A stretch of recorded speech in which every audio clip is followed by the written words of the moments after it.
after you have your abdomen split, you were never the same. Yeah. And So, so it's interesting because Kristen mentioned it, but he did receive some. Was it shrapnel or bullets on deployment right there? shrapnel. Yeah, so he took some shrapnel to the gut, and he's been having, like you said, gut problems for a long time. And for a while there, he was utilizing BPC 157 capsules, and that helped him significantly.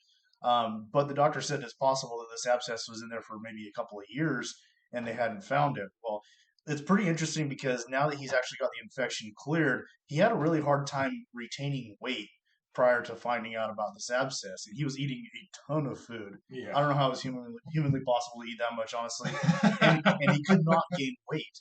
And since he got the infection cleared, he's actually put on weight and he's looking way healthier. I don't know if you guys can see in the camera, but his face visibly looks healthier. It's got more color to it.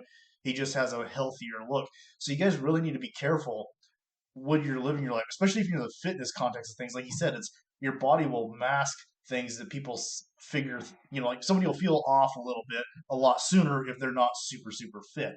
Somebody who's super fit might feel off faster in another aspect, like, oh, I've got a muscle I'm about to pull, I need to slow down. But you need to monitor your entire body's health, and pay attention to those little signs. Like if you suddenly have to start eating a whole ton of stuff, maybe you got something like that going on. Maybe you have a parasitic infection, things like that are almost never checked out or diagnosed in the United States. And so it's Oh very yeah. important to be cognizant of little things that seem irrelevant in your daily health. Yeah, it's funny that you say that too, because like the coloration in my face and like how my skin was acting was a sign that I had, not just a buildup of bile and what they call sloughing in the lower colon, but that there is an infection in the body. Like, so I was having, like I'm not that old of a guy. I'm 35 years old, but my eyelids underneath, like I couldn't get them to stop sinking in. Mm-hmm. And one of the things was I just thought,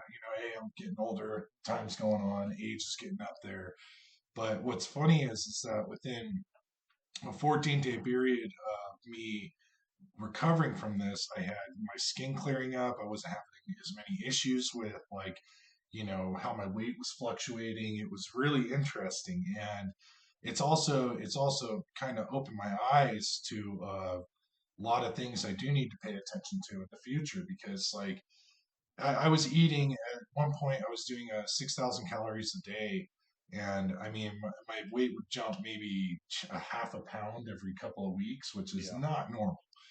And I just figured that high metabolism over time, that kind of thing. But the other thing was too is that my blood tests, because of some of the supplements I was taking, I didn't have an elevated white or red blood cell count, which always points to some sort of secondary infection, Right. something going on. I think it was about a month or a month and a half prior. Remember, I had that blood test, and I was like, "Well, my white and reds are off. This is weird." Yeah.